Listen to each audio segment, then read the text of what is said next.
Sebelum saya sampaikan riwayat sejarah Raja Ampat dari leluhur atau kepulauan Raja Ampat, saya memperkenalkan nama saya. Nama saya adalah Adam, marga besar saya adalah Gaman. Asal dari Raja Ampat, salah satu 4 suku terbesar di Raja Ampat, yaitu suku Kawai, suku Wobiai, Lagingan, Ambel. Salah satu saya adalah suku Wobiai yang mendiami kampung Wobiai.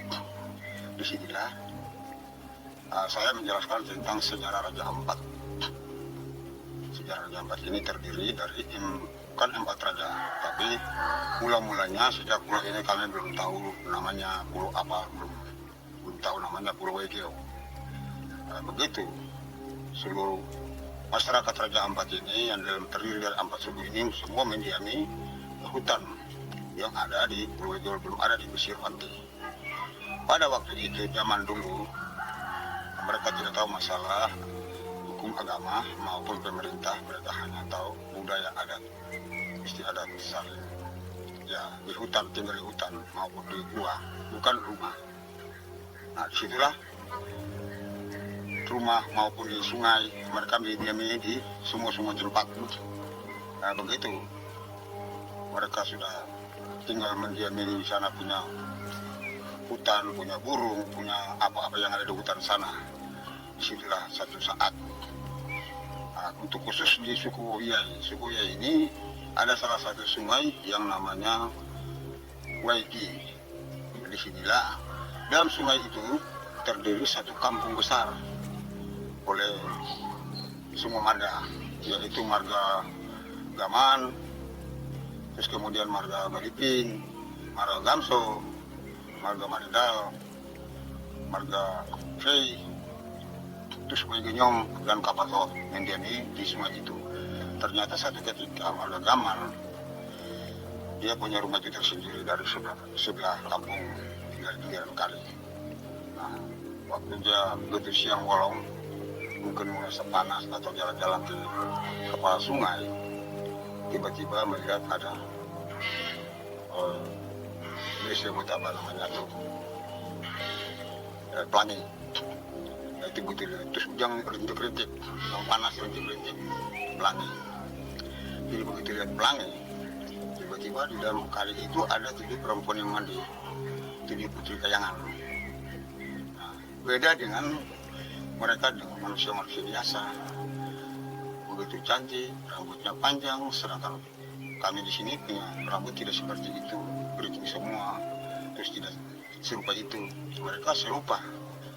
Nah disitulah salah satu bapak yang tadi yang namanya Aliab Gaman, terus dia begitu intip-intip, kemudian dia nangkap satu perempuan yang bungsu. Yang bungsu itu kan mandi, dia begitu mandi di sungai, pakaiannya itu dia taruh di pinggir. Tapi kalau yang 6 orang itu enggak, dia tidak taruh di pinggir, dia taruh, ada pulau di dalam sungai itu, ada pulau kecil. Hari dia taruh, mereka punya sayap, selendang, semua itu di tengah-tengah pulau itu di mana tempat sungai. Nah, yang bungsu ini dia menyendiri seakan-akan di pinggir kali. Terus ada pohon jeruk. Begitu di pohon jeruk itu kan untuk seperti mereka mandi, cuci rambut, apa pakai jeruk itu. Nah sehingga dia waktu tertangkap yang 6 ini kembali terbang dan kembali ke tempat, tidak tahu alamnya di mana. Hanya yang satu yang tertangkap, sayapnya diambil, selendangnya diambil, ya sudah. Itulah dia harus kawin dengan itu laki-laki ini, marga Gaman, yang namanya Aliab Gaman itu. Begitu kawin, dia tanya, bawa ke rumah, dia tanya, "Bapak tangkap saya untuk apa?" "Dia, saya mau kawin." "Kalau mau kawin dengan saya, oke. Saya setuju, tidak apa-apa." Begitu dia menikah. Ya menikahnya secara adat, antara berdua, bukan secara berdua. Dia, "Kalau saya nikah dengan kamu harus apa yang kamu minta?" Dia bilang, saya minta itu secara segadat, sekalipun hanya berdua. Jangan kau tindak saya secara kasar, itu aja yang saya minta. Apa saja kamu bikin, tapi kita punya turunan, tidak apa-apa, yang penting jangan kau menyusahkan saya. Itu aja. Saya tidak minta berupa harta, berupa apa, tidak ada. Saya minta jangan sedikit artinya mengancam, itu tidak boleh. Itu aja saya minta. Sehingga pada waktu itu istrinya itu dia langsung kasih tahu nama saya yang sebenarnya adalah Koki Deni. Nama saya sejak kecil, masih di alam lain saya namanya Koki Deni. Sudah suaminya tahu kalau namanya istri namanya Koki Deni.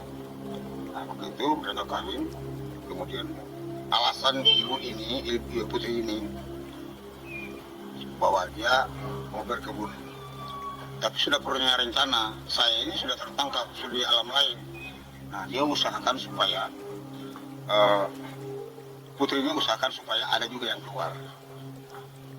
Begitu dia doakan dengan cara doa, itu dia bisa. Dia berdoa dengan bahasa, terus kemudian ada ingat bahwa ini salah satu khasiat.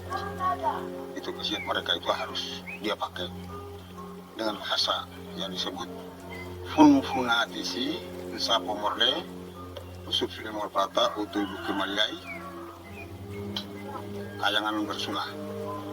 Nah ini kalau bila mana dengan bahasa itu dan terjemahkan dengan bahasa Indonesia, ya Allah ya Tuhanku, kau yang menciptakan langit dan bumi, matahari, laut dan daratan dan tanah.